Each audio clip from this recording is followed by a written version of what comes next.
जन्म से लेकर देहत्याग तक भगवान कृष्ण के जीवन की लगभग हर घटना में कोई सूत्र है। युद्ध भूमि पर दिया गया गीता का उपदेश संसार का श्रेष्ठतम ज्ञान माना जाता है। मैनेजमेंट मास्टर कहें या जगत गुरु, गिरधारी कहें या रणछोड़, भगवान कृष्ण के जितने नाम हैं उतनी कहानियां। जीवन जीने के तरीके को अगर किसी ने परिभाषित किया है तो वो कृष्ण है। कर्म से होकर परमात्मा तक जाने वाले मार्ग को उन्हीं ने बताया है। संसार से वैराग्य को सिरे से नकारा, कर्म का कोई विकल्प नहीं, ये सिद्ध किया। कृष्ण कहते हैं, मैं हर हाल में आता हूँ, जब पाप और अत्याचार का अंधकार होता है तब भी, जब प्रेम और भक्ति का उजाला होता है तब भी। दोनों ही परिस्थिति में मेरा आना निश्चित है। वैसे तो कृष्ण का संपूर्ण जीवन ही एक प्रबंधन की किताब है, जिसे सैकड़ों हजारों बार कहा सुना जा चुका है। कुरुक्षेत्र में दो सेनाओं के बीच खड़े होकर भारी तनाव के समय कृष्ण ने अर्जुन को जो ज्ञान दिया वो दुनिया का श्रेष्ठतम ज्ञान है। गीता का जन्म युद्ध के मैदान में दो सेनाओं के बीच हुआ। जीवन की श्रेष्ठतम बातें भारी तनाव और दबाव में ही होती हैं। अगर आप दिमाग को शांत और मन को स्थिर रखने की कोशिश करें तो सबसे बुरी परिस्थितियों में भी आप अपने लिए कुछ बहुत बेहतरीन निकाल पाएंगे। ये कृष्ण सिखाते हैं। गीता पढ़ने से पहले अगर इसी बात को समझ लिया जाए तो गीता पढ़ना सफल हुआ। कृष्ण का जीवन ऐसी ही बातों से भरा पड़ा है, जरूरत है नजरिए की। उनका जीवन आपके लिए माइथोलॉजी का एक हिस्सा मात्र भी हो सकता है और आपका पूरा जीवन बदलकर रख देने वाला ज्ञान भी। आवश्यकता हमारी है, हम उनके जीवन से लेना क्या चाहते हैं।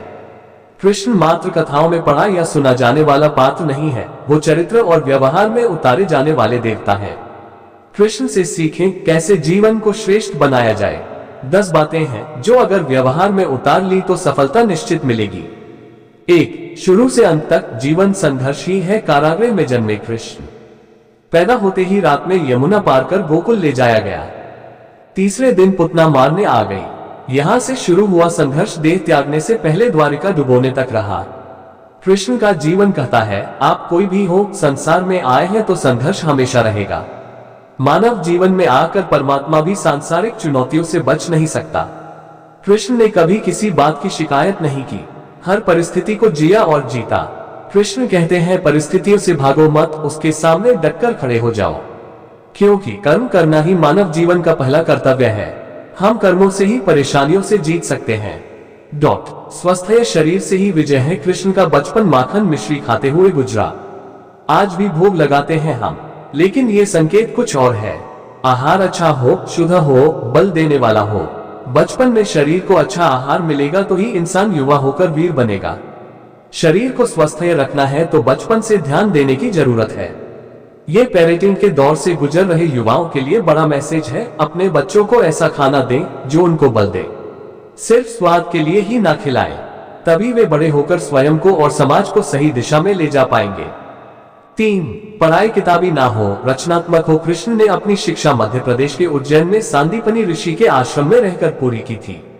कहा जाता है 64 दिन में उन्होंने 64 कलाओं का ज्ञान हासिल कर लिया था। वैदिक ज्ञान के अलावा उन्होंने कलाएं सीखी। शिक्षा ऐसी ही होनी चाहिए जो हमारे व्यक्तित्व का रचनात्मक विकास करे। संगीत, नृत्य, युद्ध सहित 64 कलाओं कृष्ण के व्यक्तित्व का हिस्सा है। बच्चों में कोरा ज्ञान ना भरें, उनकी रचनात्मकता को नया आयाम मिले, ऐसी शिक्षा व्यवस्था हो। 4. रिश्तों से ही जीवन है, बिना रिश्तों के कुछ नहीं। कृष्ण ने जीवन भर कभी उन लोगों का साथ नहीं छोड़ा जिनको मन से अपना माना। अर्जुन से वे युवावस्था में मिले, ऐसा महाभारत कहती है, लेकिन अर्जुन से उनका रिश्ता हमेशा मन का रहा। सुदामा हो या उद्धव, कृष्ण ने जिसे अपना मान लिया उसका साथ जीवन भर दिया। रिश्तों के लिए कृष्ण ने कई लड़ाइयां लड़ी और रिश्तों से ही कई लड़ाइयां जीती। उनका सीधा संदेश है, सांसारिक इंसान की सबसे बड़ी धरोहर रिश्ते ही हैं। अगर किसी के पास रिश्तों का थाती नहीं है तो वो इंसान संसार के लिए गैर जरूरी है। इसलिए अपने रिश्तों को दिल से जिएं, दिमाग से नहीं। नारी का सम्मान समाज के लिए जरूरी। राक्षस नरकासुर का आतंक था। करीब 16,100 महिलाओं को उसने अपने महल में कैद किया था। महिलाओं से बलात्कार में उसे सुख मिलता था। कृष्ण ने उसे मारा, सभी महिलाओं को मुक्त कराया, लेकिन सामाजिक कुरीतियां तब भी थीं। उन महिलाओं को अपनाने वाला कोई नहीं था। खुद उनके घर वालों ने उन्हें दूषित मानकर त्याग दिया। ऐसे में कृष्ण आगे आए, सभी 16,100 महिलाओं को अपनी पत्नी का दर्जा दिया। समाज में उन्हें सम्मान के साथ रहने के लिए स्थान दिलाया। कृष्ण ने हमेशा नारी को शक्ति बताया, उसके सम्मान के लिए तत्पर रहे। पूरी महाभारत नारी के सम्मान के लिए ही लड़ी गई। आप कृष्ण भक्त हैं तो अपने आसपास की महिलाओं का पूरा सम्मान करें। कृष्ण की कृपा पाने का ये सरलतम मार्ग है। 6. आपके मतभेद अगली पीढ़ी के लिए बाधा ना बने। कम ही लोग जानते हैं कि जिस दुर्योधन के खिलाफ कृष्ण ने आजीवन पांडवों का साथ दिया, उसकी मौत का कारण भी कृष्ण की कूटनीति बनी। वही दुर्योधन रिश्ते में कृष्ण का संधि भी था। कृष्ण के पुत्र सांब ने दुर्योधन की बेटी लक्ष्मणा का अपहरण करके उससे विवाह किया था, क्योंकि लक्ष्मणा सांब से विवाह करना चाहती थी, लेकिन दुर्योधन खिलाफ था। सांब को कौरवों ने बंदी भी बनाया था। तब कृष्ण ने दुर्योधन को समझाया था कि हमारे मतभेद अपनी जगह हैं, लेकिन हमारे विचार हमारे बच्चों के भविष्य में बाधा नहीं बनने चाहिए। दो परिवारों के आपसी झगड़े में बच्चों के प्रेम की बलि ना चढ़ाई जाए। कृष्ण ने लक्ष्मणा को पूरे सम्मान के साथ अपने यहाँ रखा। दुर्योधन से उनका मतभेद हमेशा रहा, लेकिन उन्होंने उसका प्रभाव कभी लक्ष्मणा और सांब की गृहस्थी पर नहीं पड़ने दिया। जन्म से लेकर देहत्याग तक भगवान कृष्ण के जीवन की लगभग हर घटना में कोई सूत्र है। युद्ध भूमि पर दिया गया गीता का उपदेश संसार का श्रेष्ठतम ज्ञान माना जाता है। मैनेजमेंट मास्टर कहे या जगत गुरु, गिरधारी कहे या रणछोड़, भगवान कृष्ण के जितने नाम है उतनी कहानियां। जीवन जीने के तरीके को अगर किसी ने परिभाषित किया है तो वो कृष्ण है। कर्म से होकर परमात्मा तक जाने वाले मार्ग को उन्हीं ने बताया है। संसार से वैराग्य को सिरे से नकारा, कर्म का कोई विकल्प नहीं, ये सिद्ध किया। कृष्ण कहते हैं, मैं हर हाल में आता हूँ, जब पाप और अत्याचार का अंधकार होता है तब भी, जब प्रेम और भक्ति का उजाला होता है तब भी। दोनों ही परिस्थिति में मेरा आना निश्चित है। वैसे तो कृष्ण का संपूर्ण जीवन ही एक प्रबंधन की किताब है, जिसे सैकड़ों हजारों बार कहा सुना जा चुका है। कुरुक्षेत्र में दो सेनाओं के बीच खड़े होकर भारी तनाव के समय कृष्ण ने अर्जुन को जो ज्ञान दिया वो दुनिया का श्रेष्ठतम ज्ञान है। गीता का जन्म युद्ध के मैदान में दो सेनाओं के बीच हुआ। जीवन की श्रेष्ठतम बातें भारी तनाव और दबाव में ही होती हैं। अगर आप दिमाग को शांत और मन को स्थिर रखने की कोशिश करें तो सबसे बुरी परिस्थितियों में भी आप अपने लिए कुछ बहुत बेहतरीन निकाल पाएंगे। ये कृष्ण सिखाते हैं। गीता पढ़ने से पहले अगर इसी बात को समझ लिया जाए तो गीता पढ़ना सफल हुआ। कृष्ण का जीवन ऐसी ही बातों से भरा पड़ा है, जरूरत है नजरिए की। उनका जीवन आपके लिए माइथोलॉजी का एक हिस्सा मात्र भी हो सकता है और आपका पूरा जीवन बदलकर रख देने वाला ज्ञान भी। आवश्यकता हमारी है, हम उनके जीवन से लेना क्या चाहते हैं। कृष्ण मात्र कथाओं में पढ़ा या सुना जाने वाला पात्र नहीं है, वो चरित्र और व्यवहार में उतारे जाने वाले देवता हैं। कृष्ण से सीखें कैसे जीवन को श्रेष्ठ बनाया जाए। 10 बातें हैं जो अगर व्यवहार में उतार ली तो सफलता निश्चित मिलेगी। 1. शुरू से अंत तक जीवन संघर्ष ही है। कारागृह में जन्मे कृष्ण, पैदा होते ही रात में यमुना पार कर गोकुल ले जाया गया। तीसरे दिन पुतना मारने आ गई। यहां से शुरू हुआ संघर्ष देह त्यागने से पहले द्वारिका डुबोने तक रहा। कृष्ण का जीवन कहता है, आप कोई भी हो, संसार में आए हैं तो संघर्ष हमेशा रहेगा। मानव जीवन में आकर परमात्मा भी सांसारिक चुनौतियों से बच नहीं सकता। कृष्ण ने कभी किसी बात की शिकायत नहीं की, हर परिस्थिति को जिया और जीता। कृष्ण कहते हैं, परिस्थितियों से भागो मत, उसके सामने डटकर खड़े हो जाओ, क्योंकि कर्म करना ही मानव जीवन का पहला कर्तव्य है। हम कर्मों से ही परेशानियों से जीत सकते हैं। 2. स्वस्थ शरीर से ही विजय है। कृष्ण का बचपन माखन मिश्री खाते हुए गुजरा। आज भी भोग लगाते हैं हम, लेकिन ये संकेत कुछ और है। आहार अच्छा हो, शुद्ध हो, बल देने वाला हो। बचपन में शरीर को अच्छा आहार मिलेगा तो ही इंसान युवा होकर वीर बनेगा।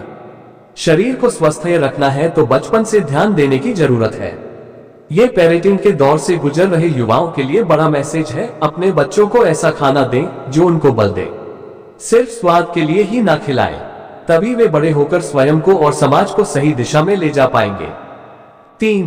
पढ़ाई किताबी ना हो, रचनात्मक हो। कृष्ण ने अपनी शिक्षा मध्य प्रदेश के उज्जैन में सांदीपनी ऋषि के आश्रम में रहकर पूरी की थी। कहा जाता है 64 दिन में उन्होंने 64 कलाओं का ज्ञान हासिल कर लिया था। वैदिक ज्ञान के अलावा उन्होंने कलाएं सीखी। शिक्षा ऐसी ही होनी चाहिए जो हमारे व्यक्तित्व का रचनात्मक विकास करे। संगीत, नृत्य, युद्ध सहित 64 कलाओं कृष्ण के व्यक्तित्व का हिस्सा है। बच्चों में कोरा ज्ञान ना भरें, उनकी रचनात्मकता को नए आयाम मिले, ऐसी शिक्षा व्यवस्था हो। 4. रिश्तों से ही जीवन है, बिना रिश्तों के कुछ नहीं। कृष्ण ने जीवन भर कभी उन लोगों का साथ नहीं छोड़ा जिनको मन से अपना माना। अर्जुन से वे युवावस्था में मिले ऐसा महाभारत कहती है, लेकिन अर्जुन से उनका रिश्ता हमेशा मन का रहा। सुदामा हो या उद्धव, कृष्ण ने जिसे अपना मान लिया उसका साथ जीवन भर दिया। रिश्तों के लिए कृष्ण ने कई लड़ाइयां लड़ी और रिश्तों से ही कई लड़ाइयां जीती। उनका सीधा संदेश है, सांसारिक इंसान की सबसे बड़ी धरोहर रिश्ते ही हैं। अगर किसी के पास रिश्तों का थाती नहीं है तो वो इंसान संसार के लिए गैर जरूरी है। इसलिए अपने रिश्तों को दिल से जिएं, दिमाग से नहीं। 5. नारी का सम्मान समाज के लिए जरूरी। राक्षस नरकासुर का आतंक था। करीब 16,100 महिलाओं को उसने अपने महल में कैद किया था। महिलाओं से बलात्कार में उसे सुख मिलता था। कृष्ण ने उसे मारा, सभी महिलाओं को मुक्त कराया, लेकिन सामाजिक कुरीतियां तब भी थी। उन महिलाओं को अपनाने वाला कोई नहीं था। खुद उनके घर वालों ने उन्हें दूषित मानकर त्याग दिया। ऐसे में कृष्ण आगे आए, सभी 16,100 महिलाओं को अपनी पत्नी का दर्जा दिया, समाज में उन्हें सम्मान के साथ रहने के लिए स्थान दिलाया। कृष्ण ने हमेशा नारी को शक्ति बताया, उसके सम्मान के लिए तत्पर रहे। पूरी महाभारत नारी के सम्मान के लिए ही लड़ी गई। आप कृष्ण भक्त हैं तो अपने आसपास की महिलाओं का पूरा सम्मान करें। कृष्ण की कृपा पाने का ये सरलतम मार्ग है। 6. आपके मतभेद अगली पीढ़ी के लिए बाधा ना बने। कम ही लोग जानते हैं कि जिस दुर्योधन के खिलाफ कृष्ण ने आजीवन पांडवों का साथ दिया, उसकी मौत का कारण भी कृष्ण की कूटनीति बनी। वही दुर्योधन रिश्ते में कृष्ण का संधि भी था। कृष्ण के पुत्र सांब ने दुर्योधन की बेटी लक्ष्मणा का अपहरण करके उससे विवाह किया था। क्योंकि लक्ष्मणा सांब से विवाह करना चाहती थी, लेकिन दुर्योधन खिलाफ था। सांब को कौरवों ने बंदी भी बनाया था। तब कृष्ण ने दुर्योधन को समझाया था कि हमारे मतभेद अपनी जगह हैं, लेकिन हमारे विचार हमारे बच्चों के भविष्य में बाधा नहीं बनने चाहिए। दो परिवारों के आपसी झगड़े में बच्चों के प्रेम की बलि ना चढ़ाई जाए। कृष्ण ने लक्ष्मणा को पूरे सम्मान के साथ अपने यहाँ रखा। दुर्योधन से उनका मतभेद हमेशा रहा, लेकिन उन्होंने उसका प्रभाव कभी लक्ष्मणा और सांब की गृहस्थी पर नहीं पड़ने दिया। 7. शांति का मार्ग ही विकास का रास्ता है। कृष्ण ने महाभारत युद्ध के पहले शांति से समझौता करने के लिए पांडवों और कौरवों के बीच मध्यस्थता की। हालांकि दोनों ही पक्ष युद्ध लड़ने के लिए आतुर थे, लेकिन कृष्ण ने हमेशा चाहा कि कैसे भी युद्ध टल जाए। झगड़ों से कभी समस्याओं का समाधान नहीं होता है। शांति के मार्ग पर चलकर ही हम समाज का रचनात्मक विकास कर सकते हैं। कृष्ण ने समाज की शांति से मन की शांति तक दुनिया को ये समझाया कि कोई भी परेशानी तब तक मिट नहीं सकती जब तक वहां शांति ना हो। फिर चाहे वो समाज हो या हमारा खुद का मन, शांति से ही सुख मिल सकता है, साधनों से नहीं। 8. हमेशा दूरगामी परिणाम सोचे। महाभारत में जुए की घटना के बाद पांडवों को वनवास हो गया। कृष्ण ने अर्जुन को समझाया कि ये समय भविष्य के लिए तैयारी करने का है। महादेव शिव, देवराज इंद्र और दुर्गा की तपस्या करने को कहा। कृष्ण जानते थे कि दुर्योधन को कितना भी समझाया जाए, वो पांडवों को कभी उनका राज्य नहीं लौटाएगा। तब शक्ति और सामर्थ्य की जरूरत होगी। कर्ण के कुंडल कवच पांडवों की जीत में आड़े आएंगे, ये भी वे जानते थे। उन्होंने हर चीज पर बहुत दूरगामी सोच रखी। कोई भी फैसला तात्कालिक आवेश में नहीं लिया। हर चीज के लिए आने वाली पीढ़ियों तक का सोचा। यही सोच समाज का निर्माण करती है। 9. हर परिस्थिति में मन शांत और दिमाग स्थिर रहे। पांडवों के राजसूय यज्ञ में शिशुपाल कृष्ण को अपशब्द कहता रहा। छोटा भाई था लेकिन मर्यादाएं तोड़ दी। पूरी सभा चकित थी, कुछ क्रोधित भी थे, लेकिन कृष्ण शांत थे, मुस्कुरा रहे थे। शांति दूत बनकर गए तो दुर्योधन ने अपमान किया। कृष्ण शांत रहे। अगर हमारा दिमाग स्थिर है, मन शांत है, तभी हम कोई सही निर्णय ले पाएंगे। आवेश में हमेशा हादसे होते हैं, ये कृष्ण सिखाते हैं। विपरीत परिस्थितियों में भी कभी विचलित नहीं होने का गुण कृष्ण से बेहतर कोई नहीं जानता। 10. लीडर बने, श्रेय लेने की होड़ से बचे। कृष्ण ने दुनिया भर के राजाओं को जीता था। जहां ऐसे राजाओं का राज था जो भ्रष्ट थे, जैसे जरासंध, लेकिन कभी किसी राजा का सिंहासन नहीं छीना। कृष्ण के पूरे जीवन में कभी ऐसा नहीं हुआ कि उन्होंने किसी राजा को मारकर उसका शासन खुद लिया हो। जरासंध को मारकर उसके बेटे को राजा बनाया जो चरित्र का अच्छा था। सभी जगह ऐसे लोगों को बैठाया जो धर्म को जानते थे। कभी किंग नहीं बने, हमेशा किंगमेकर की भूमिका में रहे। महाभारत युद्ध में भी खुद हथियार नहीं उठाया, पूरा युद्ध कूटनीति से लड़ा। पांडवों को सलाह देते रहे, लेकिन जीतने का श्रेय भीम और अर्जुन को दिया। जीवन में कितनी ही कठिनाइयां आए, लेकिन आप धर्म का साथ न छोड़ें, क्योंकि हो सकता है कि अधर्म के साथ रहकर आप तात्कालिक लाभ प्राप्त कर सकते हो, लेकिन जीवन के किसी भी मोड़ पर आपको इसका भुगतान करना ही होगा। क्योंकि श्री कृष्ण गीता में कहते हैं, हे अर्जुन, तुझे देखने वाले आकाश में देवता भी है और राक्षस भी, लेकिन तू खुद को देख और समझ, खुद के समक्ष धर्मपरायण बन। यदि तू धर्म की रक्षा करेगा तो धर्म तेरी रक्षा करेगा। भगवान श्री कृष्ण पॉजिटिव एटीट्यूड अपनाकर अपने साथ के सभी लोगों को मोटिवेट करते रहते हैं और खुद भी इससे प्रेरित होते रहते हैं। वे लोगों को मित्र बनकर समझाते भी हैं, ज्ञान भी देते हैं और भाई या पिता बनकर जरूरत पड़ने पर डांटते भी हैं। ऐसे कई मौके आए जबकि उन्होंने अर्जुन, द्रौपदी और दुर्योधन को समझाया भी और डांटा भी, लेकिन उन्होंने कभी भी किसी का मोरल नहीं गिरने दिया। उन्होंने अपने शत्रुओं से भी बराबर का व्यवहार बनाए रखा। कब कौन सी बात कहां कहनी और कहां नहीं कहनी है, ये समझना भी बहुत जरूरी है। इसे कहते हैं वाणी नियंत्रण। उसी तरह शक, संदेह, अविश्वास, निराशा, क्रोध, लालच, भय और दुविधा पर भी नियंत्रण करना सीखना होगा। कुशल मैनेजमेंट के लिए मेंटल हेल्थ जरूरी है। गीता में श्री कृष्ण ने इस तरह के तमाम दुर्गुणों से हमेशा बचने का उपदेश दिया है। मन, वचन और कर्म से एक बने रहो। जो व्यक्ति अपनी बात पर कायम रहता है, जीत उसका पीछा कभी नहीं छोड़ती। वह अपने हर कार्य में सफल होता है। 7. सम्मान और आदर। भगवान श्री कृष्ण हर तरह से शक्तिशाली थे, लेकिन उन्होंने कभी भी अपनी शक्ति का प्रदर्शन नहीं किया। वे अपने गुरु, माता पिता और बड़े भाई के साथ ही अपने से बड़े पुरुषों का आदर करते और उनका चरण स्पर्श करते थे। जो लोग अपने माता पिता व गुरु का आदर करते हैं, वे प्रशंसा के पात्र बनते हैं। इसलिए सदैव बड़ों के आदर व सम्मान में हमेशा आगे रहना चाहिए। 8. संकट का समय ही खुद को सिद्ध करने का समय। संकट के समय ही यह सिद्ध करने का होता है कि आप योग्य हो, काबिल हो। संकट चाहे खुद पर आया हो, मित्र पर आया हो या आपके संस्थान पर, आपको उस समय ही डटक कर मुकाबला करना होगा। संकट के समय पलायन करने से धर्म का भी त्याग हो जाता है। 9. Master strategy. अगर पांडवों के पास भगवान कृष्ण की मास्टर स्ट्रैटेजी न होती तो पांडवों का युद्ध में जीतना मुश्किल था। इसलिए कोई भी कार्य करने के पूर्व उसकी एक बृहत्तर योजना बनाना जरूरी है।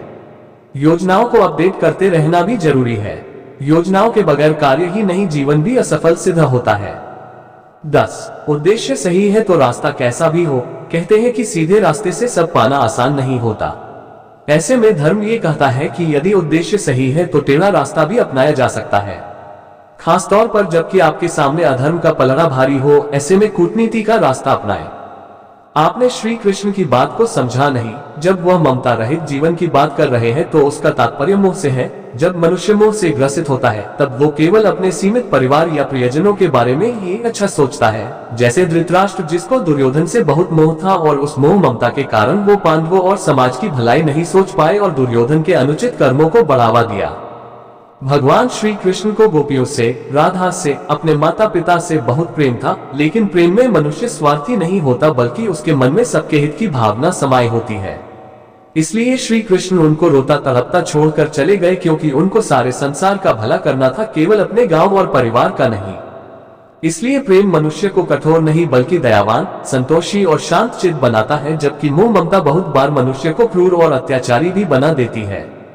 ऐसे ही अगर सिद्धार्थ अपने पुत्र और पत्नी की ममता में ही सीमित रहते तो वह कभी महात्मा बुद्ध नहीं बन पाते।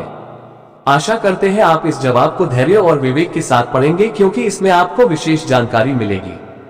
श्री कृष्ण जी, जो श्री विष्णु जी के अवतार है, द्वापर युग में अवतरित हुए थे। श्री विष्णु जी 3 लोकों में से एक विभाग के मंत्री हैं।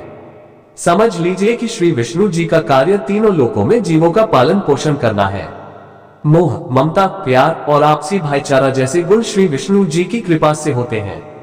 श्री शिव जी का कार्य विनाश करना है, जबकि ब्रह्मा जी सृष्टि की उत्पत्ति करते हैं। यह उनकी ड्यूटी है। इसके अलावा वे किसी की किस्मत या भाग्य को बदलने या उससे अधिक देने में सक्षम नहीं हैं। हिंदू धर्म के अनुयायी ज्ञान के अभाव में श्री विष्णु जी को परमात्मा, अविनाशी और सृष्टिकर्ता जैसी उपाधियां दे देते हैं, जो कि पूरी तरह गलत है और हिंदू धर्म के पवित्र ग्रंथों के अनुसार विपरीत है। इसका मुख्य कारण यह है कि आम हिंदू जन न तो ग्रंथों को पढ़ पाए और न ही उन्हें समझ सके। इन ग्रंथों को समझना बच्चों का खेल नहीं है। इसके लिए पूर्ण परमात्मा की विशेष कृपा आवश्यक है। गीता और वेदों में कहीं भी यह उल्लेख नहीं है कि श्री कृष्ण जी या विष्णु जी पूर्ण परमात्मा है। वेदों में प्रमाण है कि पूर्ण परमात्मा कबीर देव जी कबीर साहिब है। वेदों में पूर्ण परमात्मा के लक्षण भी बताए गए हैं। पूर्ण परमात्मा अपने लोक से आते हैं और यहाँ प्रकट होते हैं और उनकी परवरिश कुंवारी गाय के दूध से होती है। ये लीला केवल कबीर साहिब जी ने की है, अन्य किसी देवता, देवी या भगवान ने नहीं। हमारी गलती यह है कि हमने मुख्यमंत्री को प्रधानमंत्री मान लिया है, जबकि मुख्यमंत्री प्रधानमंत्री के कार्य नहीं कर सकता। इसलिए हमें पूर्ण परमात्मा की शरण में जाना चाहिए। पवित्र गीता जी के अध्याय 15 श्लोक 1 से 4 में पूर्ण संत सद्गुरु की पहचान बताई गई है, क्योंकि पूर्ण परमात्मा की भक्ति का मार्ग केवल पूर्ण संत ही बता सकता है। आजकल भारत में कई धर्मगुरु अपने आप को पूर्ण संत बताते हैं, लेकिन इसका निर्णय कैसे होगा, इसका समाधान भी गीता जी में दिया गया है। यदि आपको पूर्ण परमात्मा और पूर्ण संत की सच्ची जानकारी चाहिए, तो आप इस नंबर 9685639194 पर व्हाट्सएप मैसेज करें। आपको एक निःशुल्क पुस्तक दी जाएगी जिसका नाम ज्ञान गंगा है। इस पुस्तक में आपको प्रमाण सहित सही भक्ति विधि और मोक्ष मार्ग की जानकारी मिलेगी।